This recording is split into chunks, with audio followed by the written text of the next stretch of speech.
Hello students, आज हमारा topic है परिमेय संख्याएं। इससे पहले हमने इस पे जो वीडियो देखी है, हमने जो बनाई है वीडियो, वो क्या थी? हमने संख्याएं सीखी हैं, प्राकृतिक संख्याएं, पूर्ण संख्याएं, पूर्णांक, परिमेय संख्याएं। जो हमारा चैप्टर का नाम भी है वो क्या है? परिमेय संख्याएं। तो इससे पहले हमने इसका जो इन संख्याओं का एक गुणधर्म किया है, सैमवृत्त। कौन सा किया है? सैमवृत्त किया है। इंग्लिश में क्या बोलते हैं इसको? Closure property. तो आज हमारा हम क्या करेंगे? सेकंड गुणधर्म, जो सेकंड क्वालिटी है वो करेंगे हम, और उसका नाम क्या है? क्रम विनिमयता। यानी जो संख्याओं का जो क्रम है, अगर उसको हम चेंज कर दें, क्या सेम आंसर आता है, क्या सेम रिजल्ट आता है, वो चेक करेंगे हम। और इस प्रॉपर्टी को, इस गुणधर्म को इंग्लिश में बोलते हैं कम्यूटेटिव प्रॉपर्टी। यानी कम्यूट करके चेक करेंगे हम सभी संख्याओं को, प्राकृतिक संख्याओं को भी, पूर्ण संख्याओं को भी, पूर्णांक को भी, और परिमेय संख्याओं को भी। तो सबसे पहले हमें प्राकृतिक संख्याएं चेक करनी है। सबसे पहले इसको चेक करेंगे। अब देखो साज, हमने क्या किया है, वहां पे देखो लिखा है, हमने प्राकृतिक संख्याएं लिखी है मैंने। वहां पे कौन कौन सी होती है? 1 2 3 4 5 6 7 ये लिखी हुई है। तो यहाँ पे चेक करेंगे हम, इनका क्रम चेक करेंगे। ठीक है, देखो जैसे मैं इसको चेक करेंगे, योग पे चेक करेंगे इसको हम, फिर चेक करेंगे व्यवकलन पे यानी घटाने पे, फिर गुणन पे, और फिर भाग पे। तो देखो यहां से दो संख्या, वहां से कोई भी दो संख्या ले लीजिए आप। सपोज करो मैंने 2 और 3 ले लिया है, तो मैंने 2 और 3 को जोड़ दिया है, कितना है? 5 आ गया। फिर मैंने क्या किया? इसके क्रम को चेंज कर दिया। चेंज कैसे कर दिया? जो संख्याएं बाद में आई थी लिखी रखी, उसको पहले लिख ली, और जो पहले लिखी उसको क्या किया? उसको बाद में लिख दिया। तो आंसर में कितना है? 55 है। ठीक है ना? यानी संख्याओं के क्रम को चेंज कर दिया, फिर चेक किया क्या आंसर सेम आ रहा है। जैसे 1 + 7 कितना आएगा? 8 आएगा। चाहे आप 7 + 1 कर दो तब भी 8 आएगा। तो इसका अर्थ क्या हुआ कि हम अगर योग के अंतर्गत यदि हम प्राकृतिक संख्याओं के क्रम को चेंज कर दें तो आंसर क्या आ रहा है? सेम आ रहा है। और देखो आप ध्यान से, जैसे मैंने क्या किया, 10 + 50, मैंने 10 50 को ऐड कर दिया, कितना आ गया? 60 आ गया। फिर मैंने क्या किया? क्रम को चेंज किया। क्या किया? 50 पहले लिख लिया, 10 को बाद में लिख लिया, तो आंसर कितना है? 60 है। इसका अर्थ क्या हुआ? यदि प्राकृतिक संख्याओं को जोड़ते हुए अगर हम क्रम चेंज कर दें तो आंसर पे कोई भी फर्क नहीं पड़ता, सेम आंसर आता है। तो क्या बोलेंगे हम कि योग जो है वो क्या है? क्रम विनिमय है। यानी क्रम में इसका जो आंसर है वो सेम आता है, चेंज नहीं होता। तो इसका आंसर क्या होगा? यस। यानी योग जो है वो क्या है? क्रम विनिमय है। उसका क्या चेक करेंगे हम? व्यवकलन में, घटाने में। क्या प्राकृतिक संख्याओं को घटाते हुए अगर उसमें हम क्रम चेंज कर दें, क्या आंसर सेम आता है? अभी चेक करते हैं। देखो पहले मैं क्या कर रहा हूं, पहले मैं क्या किया, मैंने 20 में से 10 माइनस कर दिया। 20 लिखा पहले, 10 लिखा बाद में, 20 में से 10 घटाएंगे, कितना आंसर आएगा? 10 आ रहा है। अब क्या किया मैंने, इसमें इसको क्रम चेंज करते हैं इसका। देखो ध्यान से, ये 10 लिखा पहले, 20 लिखा बाद में, कितना आंसर आ रहा है? -10 आ रहा है। इसका अर्थ क्या हुआ? हमने इसका क्रम चेंज किया, और उससे क्या फर्क पड़ गया? उससे जो है वो आंसर जो है सेम नहीं आ रहा है। और एग्जाम्पल ले लो कोई और, जैसे मैंने क्या किया, यहाँ पे 5 - 15 या कुछ और ले लीजिए, 5 - 10 ले लिया मैंने, तो आंसर कितना है? -5। उल्टा कर रहा हूं मैंने क्या किया, 10 लिखा पहले, 5 लिखा बाद में, अब आंसर कितना है? 5। इसका अर्थ क्या हुआ? जब भी आप दो प्राकृतिक संख्या लोगे और उनको घटाते हुए यदि उनका क्रम चेंज करोगे तो आंसर सेम नहीं आएगा, आंसर अलग अलग आएगा। इसका अर्थ क्या हुआ कि जो प्राकृतिक संख्या ना, व्यवकलन में क्रम विनिमय नहीं है। यानी अगर उनका हम क्रम चेंज करते हैं तो सेम आंसर नहीं देती है। तो इसका आंसर क्या आएगा? नो। थर्ड क्या हमारे पास? प्राकृतिक संख्याओं क्या कहां चेक करेंगे इनको हम चेक करेंगे गुणन में। ठीक है, देखो ध्यान से, मैंने संख्या ली है 7, एक लिया 8, गुणा करो उनको, कितना आया? 56 आ गया। 56। फिर क्या किया हमने, क्रम को चेंज कर दिया। कैसे कर दिया, 8 लिख लिया पहले, 7 लिख लिया बाद में, गुना करो कितना आ रहा है, 56 आ रहा है। और देख लो कोई और, इसमें क्या किया, 10 को गुना किया 15 से, कितना आ गया, 150 आ गया। अब क्या किया, इसको क्रम को चेंज करते हैं हम, करो ये 15 पहले लिखो, 10 को लिखो बाद में, कितना आ गया, 50 आ रहा है। इसका अर्थ क्या हुआ कि प्राकृतिक संख्याओं को गुणा करते हुए यदि हम इनके क्रम को चेंज करेंगे तो आंसर में कोई भी फर्क नहीं पड़ेगा। इसका अर्थ क्या हुआ कि जो प्राकृतिक संख्याएं हैं वो गुणन में क्रम विनिमय हैं। इसका आंसर क्या हुआ, यस। अब चेक करते हैं हम भाग में, प्राकृतिक संख्याओं को भाग में चेक करेंगे क्या वो क्रम विनिमय है या फिर नहीं है। देखो यहां से मैंने क्या किया, यहाँ पे 4 को भाग किया 2 से, कितना आ गया, 4 को भाग कर रहे हैं तो 4 लिखेंगे ऊपर, किससे भाग कर रहे हैं, 2 से, 2 को लिखेंगे नीचे और आंसर कितना आएगा, 2 आ गया। फिर उसके बाद क्या किया हमने, क्रम चेंज कर दिया। यहाँ पे क्या किया था, 4 को भाग किया था किससे, 2 से। अगली बार क्या करेंगे, 2 को भाग करेंगे किससे, 4 से। 2 को भाग करेंगे किससे, 4 से, तो 2 लिखना है ऊपर, 4 लिखना है नीचे, 2 काट दो इसको, 2 एकदम 2, 2 दूनी 4 और आंसर कितना आ गया, 1/2। देखो ध्यान से, यहाँ पे आंसर आया 2 और यहाँ पे कितना आया, 1/2। तो आंसर क्या सेम नहीं आ रहा है। इसका अर्थ क्या हुआ कि प्राकृतिक संख्याओं को यदि हम भाग करें, 2 संख्याओं को अगर भाग करें और उनके क्रम को चेंज करें तो आंसर जो है वो सेम नहीं आएगा। इसका अर्थ क्या हुआ कि प्राकृतिक संख्याएं भाग करते हुए क्रम विनिमय में नहीं है। ये क्या हो गया, नो। उसके बाद ये जो प्रॉपर्टी है हमें चेक करनी है, हमने ये चेक करेंगे इसको हम पूर्ण संख्याओं में। स्टूडेंट्स अब हम पूर्ण संख्याओं को चेक करेंगे कि पूर्ण संख्याएं इस प्रॉपर्टी को, इस गुणधर्म को कहां कहां सेटिस्फाई करती है और कहां कहां सेटिस्फाई नहीं करती है।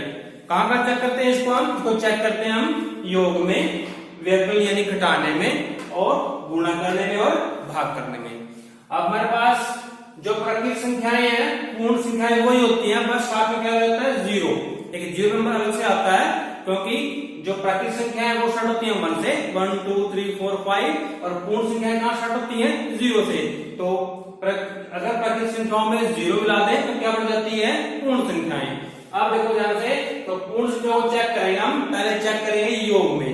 देखो ध्यान से, तो योग में क्या करेंगे, मैंने 0 में 5 ऐड कर दिया, कितना आ गया, 5। अब अगर उल्टा किया, मैंने 5 पहले लिख लिया, 0 बाद लिख लिया, तब भी कितना है, 35 आया।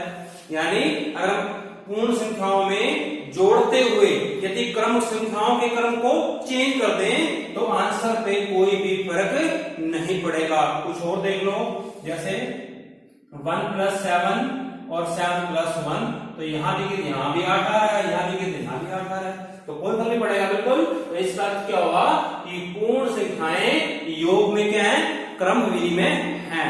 यानी अगर जोड़ते हुए अगर क्रम को चेंज कर दें तो आंसर पे कोई भी डिफरेंस इनमें नहीं आता है। तो इसका आंसर क्या होगा, यस। उसके बाद चेक करेंगे पूर्ण संख्याओं को घटाते हुए क्या इस गुणधर्म को सेटिस्फाई करती हैं। देखो ध्यान से, हमने क्या किया, यहाँ पे 5 - 0 या 15 - 14 किया हमने। अब मैं उल्टा से क्रम को चेंज कर दिया मैंने, 14 - 15, तो 15 - 14 कितना आएगा, 1 आएगा, और 14 - 15 कितना आएगा, -1 आएगा। यानी 15 में 14 घटाएंगे तो 1, और 14 - 15 कितना आएगा, -1। इसका अर्थ क्या हुआ, घटाते हुए। और देखो जैसे मैंने क्या किया, 0 - 3 और 3 - 0। अब 0 - 3 कितना आएगा, -3 आएगा, और 3 - 0 कितना आएगा, 3 आएगा। इसका अर्थ क्या हुआ, पूर्ण संख्याओं को घटाते हुए यदि इनके हम क्रम को चेंज करें तो आंसर जो है वो सेम नहीं आता है, अलग आता है। इसका अर्थ क्या हुआ कि पूर्ण संख्याएं व्यवकलन में यानी घटाते हुए क्रम विनिमय नहीं है। थर्ड हमारे पास चेक करेंगे हमको गुणन में। आप देखो यहां से मैंने 7 को गुणा किया, 7 को गुणा किया 0 से और 0 को किया 7 से। देखो किसी भी संख्या को आप 0 से गुणा करें तो आंसर कितना आता है 0। ऐसे यहाँ भी 7 को हमने 0 से किया, या 0 7 से किया, आंसर कितना आएगा 0। कोई फर्क पड़ा आंसर में। और देख लो जैसे मैंने क्या किया, 4 को मैंने किया 5 से और 5 को मैंने किससे किया 4 से, तो यहाँ भी कितना आ रहा है, यहाँ भी 20 आ रहा है, यहाँ भी 20 आ रहा है और यहाँ भी 20 आ रहा है। तो इसका अर्थ क्या हुआ कि पूर्ण संख्याओं को गुणा करते हुए यदि इनके क्रम को हम चेंज करते हैं, संख्याओं क्रम को चेंज करते हैं तो आंसर पे कोई भी फर्क नहीं पड़ता है। तो हम कह सकते हैं कि जो पूर्ण संख्याएं हैं वो गुणन में क्रम विनिमय हैं। ये हमारे पास क्या हो गया, यस। उसके बाद चेक करेंगे इनको हम, पूर्ण संख्याओं को चेक करेंगे हम भाग करते हुए, क्या ये क्रम विनिमय है। देखो ध्यान से, फिर वही हमारे पास मैंने क्या किया, 0 को मैंने 2 से किया, 0 को मैंने 2 से भाग किया, तो 0 को आप किसी भी संख्या से भाग कर दो तो आंसर क्या आएगा इसका 0 आएगा। अब करते हैं इसका उल्टा, यानी क्रम को चेंज करते हैं। जो हर है उसको बना दिया अंश और अंश को क्या बना दिया हर, इसका आंसर क्या आएगा, इसका कोई आंसर नहीं आता है। मैंने आपको पहले बताया था कि ऐसा कोई भी नंबर आज तक नहीं बना जिसका जो हर है वो 0 हो, तो इसका कोई भी आंसर नहीं है, इसकी जो वैल्यू है वो 0 नहीं है। दोनों क्या है, ये बराबर नहीं आए, दोनों के जो रिजल्ट है वो इक्वल नहीं आए। और चेक कर लो, जैसे मैंने क्या किया, मैंने 10 को 5 से भाग किया तो आंसर कितना आ गया 2 आ गया। फिर उल्टा किया, मैंने क्रम को चेंज किया, जो हर था उसको बना दिया मैंने अंश और अंश को मैंने क्या बना दिया हर, तो 5 एकम 5, 5 दूनी 10, तो आंसर कितना आ गया 1/2। तो यहाँ पे आंसर आ रहा है 2 और यहाँ पे क्या आ रहा है 1/2। इसका अर्थ क्या हुआ, पूर्ण संख्याओं में भाग करते हुए हम यदि संख्याओं के क्रम को चेंज कर दें तो क्या हो जाएगा, आंसर जो है वो सेम नहीं आ रहा है। इसका अर्थ क्या हुआ कि पूर्ण संख्याएं भाग करते हुए क्रम विनिमय नहीं है, तो आंसर क्या हुआ 9। बेटा अब हम पूर्णांक को चेक करेंगे। जो पूर्णांक है वो कहां पे इस गुणधर्म को सेटिस्फाई करते हैं, कहां पे सेटिस्फाई नहीं करते हैं।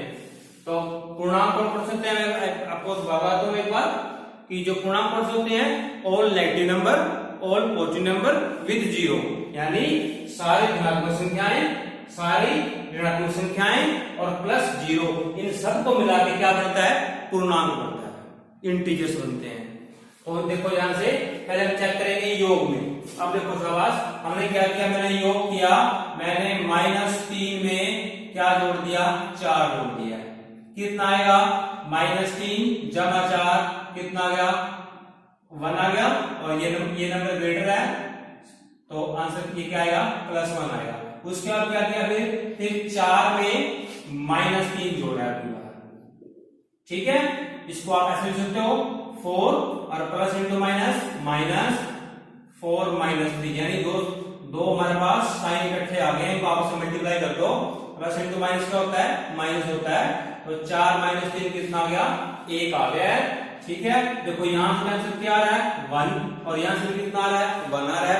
इसका अर्थ क्या हुआ, जब हमने दो पूर्णांकों के जोड़ करते हुए उनके क्रम को चेंज किया है तो आंसर क्या आ रहा है, सेम आ रहा है। और देख लो, देखो मैंने -2 में ऐड कर दिया -7, ठीक है, तो -2 में ऐड किया -7, दोनों संख्याएं नेगेटिव हैं तो आंसर कितना आएगा -9। अगर मैं क्या करूंगा, उल्टा करूंगा, मैंने क्रम को चेंज करूंगा, -7 मैंने पहले लिखा और -2 क्या लिखा बाद में लिखा। दोनों नंबर के हैं, ऋणात्मक है दोनों नंबर, दोनों नेगेटिव नंबर है, दोनों को ऐड करेंगे तो -7 में -2 ऐड किया तो आंसर कितना आ गया -9 आ गया। तो मैंने क्रम को चेंज किया था लेकिन आंसर क्या आ रहा है, सेम आ रहा है। इसका अर्थ क्या हुआ, पूर्णांक जो है योग करते हुए क्रम विनिमय है, इसका आंसर क्या होगा यस। उसके बाद हम चेक करेंगे पूर्णांक को हम इसमें व्यवकलन में यानी घटाते हुए। देखो ध्यान से, मैंने क्या किया, -1 में से क्या घटाया है -3, उसके बाद यहां पर क्या करूंगा, मैं इसके क्रम को चेंज करूंगा। अगली बार -3 में से सब्ट्रैक्ट करूंगा, घटाऊंगा किसको, -1 को। देखो शाबाश, तो ये -1 और देखो दोनों सारे इकट्ठे आ गए तो माइनस इंटू माइनस क्या होता है, प्लस, और ये 3 आ गया और एक नंबर पॉजिटिव है एक नेगेटिव है, तो कितना आएगा, कितना आएगा, 2 आएगा। ये नंबर, ये संख्या बड़ी है, ये पॉजिटिव है, तो आंसर क्या आएगा, +2 आएगा। ऐसे यहाँ पे देखो ध्यान से, -3, ये देखो साइन माइनस इंटू माइनस क्या होता है, प्लस, और 1 आ गया। एक संख्या पॉजिटिव है एक नेगेटिव है, एक धनात्मक है एक ऋणात्मक है, तो 3 में से कितना आया, 2। संख्या कौन सी बड़ी है, 3, इसका साइन क्या है, माइनस, तो ये क्या आएगा, माइनस, तो ये -2 आ गया। अब यहाँ पे देखो, यहाँ पे ये आ रहा है +2 और यहाँ पे क्या आ रहा है, -2 आ रहा है। इसका अर्थ क्या हुआ, यदि पूर्णांक संख्याओं को, दो पूर्णांक संख्याओं को एकदम घटाते हुए उनके क्रम को चेंज करेंगे तो आंसर जो है वो सेम नहीं आ रहा है। इसका अर्थ है घटाते हुए पूर्णांक जो है वो क्रम में नहीं है, तो इसका आंसर क्या हुआ, 9। उसके बाद गुणा करते हुए चेक करते हैं इसको हम पूर्णांकों को, तो -3 को गुणा किया -1 से, -1 से गुणा करेंगे तो माइनस इंटू माइनस कितना आएगा, प्लस, और 3 एकम 3। अब क्या करते हैं, इसके क्रम को चेंज करते हैं, -1 को लिखा पहले और -3 को लिखा बाद में, माइनस इंटू माइनस क्या हुआ, प्लस, और 1 3 यानी 3 एकम कितना होता है, 3 होता है। तो गुणा करते हुए चेक किया हमने, आंसर क्या आ रहा है, सेम आ रहा है। इसका अर्थ क्या हुआ कि जो पूर्णांक है वो गुणा करते हुए क्रम में है, तो इसका आंसर क्या हुआ, यस। नेक्स्ट अब चेक करेंगे हम भाग करते हुए। देखो मैंने क्या किया बेटा, -3 को भाग किया 1 से, तो कितना आंसर आएगा, -3 आएगा। फिर क्या किया भाई, इसको क्रम को चेंज किया, जो हर था एक उसको बना दिया अंश, और जो अंश को क्या बना दिया, हर, तो आंसर कितना आ गया, -1/3। तो यहाँ पे आंसर आया -3, क्रम को चेंज किया तो आंसर कितना आ गया, -1/3। इसका अर्थ क्या हुआ, यदि पूर्णांक संख्याओं को, पूर्णांक को हम यदि भाग करते हुए इनका क्रम चेंज करेंगे तो आंसर जो है वो सेम नहीं आएगा। इसका अर्थ क्या हुआ, जो पूर्णांक हैं वो भाग करते हुए क्रम विधि में नहीं है। नेक्स्ट इसके बाद स्टूडेंट्स, हम अब ये हमारे पास जो प्रॉपर्टी है क्रम विधि का, जो कहां पे चेक कर रहे हैं, परिमेय संख्याओं पे। हमने ये चेक करना है कि परिमेय संख्याएं इस प्रॉपर्टी को कहां सेटिस्फाई करती है, कहां सेटिस्फाई नहीं करती हैं। तो परिमेय संख्याएं कौन सी होती है, मैं बता रहा हूं दोबारा आपको, कौन सी होती हैं, जो संख्याएं किस फॉर्म में लिखी हो, P/Q नॉट इक्वल टू 0। इस पे आपने सिर्फ इतना मत ध्यान देना, ये मत आपने क्रमीकरण ये रट्टा लगाना है आपने कि ये P और Q क्यों लिखा हुआ है, जो मर्जी लिख लीजिए आप, लेकिन ध्यान रखना है आपने, जिस संख्या का अंश होगा और हर होगा, और जो हर है वो कभी भी 0 के बराबर नहीं हो सकता। यानी जिन संख्याओं का अंश होगा और हर होगा वो सारी संख्याएं क्या होंगी, परिमेय संख्याएं होंगी। जैसे मैंने यहाँ पे देखो परिमेय संख्याओं मैंने ये लिख रखा है -1, तो -1 भी देखो बिल्कुल इस फॉर्म में है P/Q। क्यों है, देखो -1 को मैंने लिख दिया -1/1, -2 क्या है, -2/1 है। 1 से डिवाइड करने से इसका जो इस पे ना कोई फर्क भी नहीं पड़ने वाला। इसका क्या हुआ, ये भी सारी क्या है, परिमेय संख्याएं हैं। 5 को हम क्या लिख सकते हैं, 5/1, 4 कर सकते हैं हम 4/1, तो वो भी सारी क्या है, परिमेय संख्याएं हैं। जो 0 है उसको हम क्या लिख सकते हैं, 0/1, एक ही बात है, क्योंकि 0/1 का आंसर क्या आएगा, 0 आएगा। तो ये सारी संख्याएं कौन सी होती हैं, परिमेय संख्याएं। यानी जिस संख्या का एक अंश हो और एक हर हो वो सारी कौन सी होती हैं, परिमेय संख्याएं। बस एक कंडीशन है कि हर कभी भी 0 के बराबर नहीं होगा। जिस संख्या का हर 0 होगा ऐसी कोई संख्या आज तक मैथ में नहीं बनी है। तो देखो पहले हम क्या चेक करेंगे, परिमेय संख्याओं को पहले हम योग में चेक करेंगे कि अगर योग करते हुए अगर क्रम चेंज करते हैं क्या आंसर सेम आता है। देखो हमने क्या करना है बेटा, दो संख्याएं ली है मैंने, एक तो लिया है 2/3 और एक क्या लिया है 4/5। दो संख्याएं ली हैं, देखो ध्यान से, पहले ने क्या किया 2/3 को पहले लिखा, 4/5 को बाद में। फिर मैं क्या करूंगा, इसे क्रम को चेंज करूंगा, 4/5 पहले लिखूंगा और 2/3 बाद में लिखूंगा। देखो आंसर क्या आता है। इसका जो लघुत्तम है एलसीएम कितना आएगा, 15 आएगा। 15 को हम 3 से भाग करेंगे, कितना आएगा 5। 5 को 2 से गुणा किया, 5 दूनी 10। फिर 15 को 5 से भाग किया 3, 3 4 से गुणा करेंगे, कितना आएगा 12। और आंसर कितना आएगा, दोनों को जोड़ो इनको, 22/15। अब उनको जोड़ते हैं, क्रम को चेंज किया, यहाँ पे 4/5 बाद में था, यहाँ पहले लिख लिया और जो पहले था वो बाद में लिख लिया। इसका लघुत्तम कितना आएगा, इसका लघुत्तम कितना आएगा 15 आएगा। 15 को 5 से भाग करेंगे, आंसर क्या आएगा 3। 3 को 4 से गुणा करो, कितना आएगा 12। ऐसे ही 15 को आप 3 से भाग करो, कितना आएगा 5। 5 को गुणा करेंगे, कितना आएगा 10। दोनों को जोड़ो, 22/15। देखो हमने दो परिमेय संख्याओं के क्रम को चेंज किया था, लेकिन आंसर क्या आ रहा है, सेम आ रहा है। इसका अर्थ क्या हुआ, इसका अर्थ ये हुआ कि योग करते हुए परिमेय संख्याएं वो क्रम विनिमय हैं। तो इसका आंसर क्या होगा, यस। अब चेक करेंगे हम घटाते हुए, सेम एग्जांपल लेंगे हम। देखो मैंने क्या किया, 2/3 लिख दिया पहले, 4/5 लिख दिया बाद में। उसके बाद क्रम चेंज किया मैंने, 4/5 पहले लिख लिया और 2/3 क्या लिख लिया बाद में। तो मैंने दो परिमेय संख्याएं ली हैं, आप कोई भी संख्या ले सकते हो, कहीं भी चेक कर सकते हो।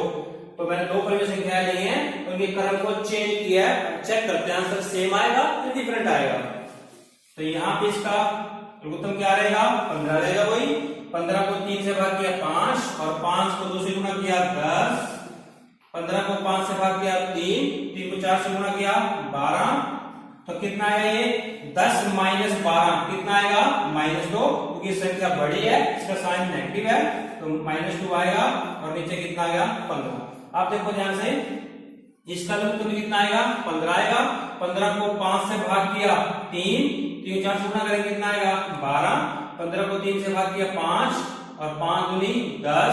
यहाँ पे कितना है 12 - 10, 2/15। यहाँ ये संख्या बड़ी है, इसका साइन क्या है पॉजिटिव, तो पॉजिटिव आएगा। पॉजिटिव आप लिखो ना लिखो कोई फर्क नहीं पड़ता। तो ये क्या हुआ, ये तो आ रहा है -2/15 और ये आ रहा है +2/15। इसका अर्थ क्या हुआ, जब भी आप दो परिमेय संख्याओं को आपस में घटाओगे, अगर क्रम चेंज करोगे तो आंसर सेम नहीं आएगा। तो हम कह सकते हैं कि परिमेय संख्याएं घटाते हुए क्रम विनिमय नहीं है। इसका आंसर क्या हुआ 9। उसके बाद गुणा करके चेक करते हैं हम। दो संख्याएं ली, कौन कौन वही संख्याएं लेंगे हम, 2/3 गुणा 4/5। फिर उल्टा करते हैं, 4/5 पहले लिखते हैं और 2/3 क्या करते हैं बाद में लिखते हैं। देखो आंसर सेम आ रहा है, नहीं आ रहा है। तो यहाँ पे देखो ध्यान से, गुणा को 1 से गुणा करेंगे और हर को हर से करेंगे, तो आंसर कितना आएगा 8/15। ऐसे यहाँ पे देखो कितना आ रहा है, 4 दूनी 8 और 5 दिए 15। देखो आंसर क्या आ रहा है, सेम आ रहा है, कोई फर्क नहीं पड़ा।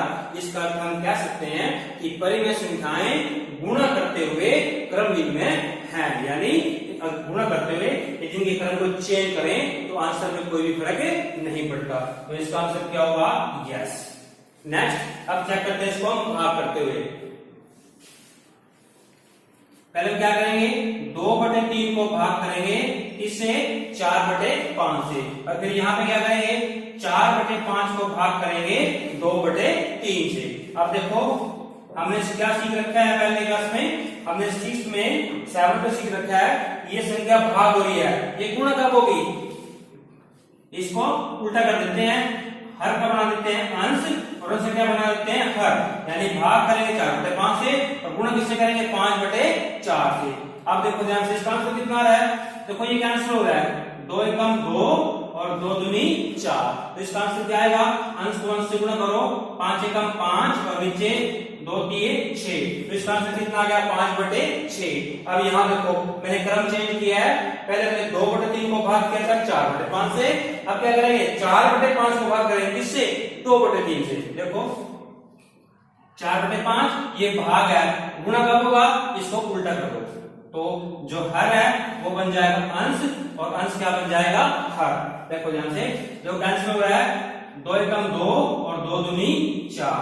अब देखो अंश को अंश से गुणा करो, 2 3 6 और 5 एकम 5। तो आंसर कितना आ रहा है आपका 6/5 आ रहा है। यहाँ पे आंसर कितना आ रहा है 5/6, वहां पे आंसर कितना आ रहा है 6/5। इसका अर्थ क्या हुआ कि दोनों आंसर क्या आ रहे हैं, डिफर कर रहे हैं, दोनों सेम नहीं आ रहे हैं। तो हम कह सकते हैं परिमेय संख्याएं भाग करते हुए क्रम विन्याय नहीं है।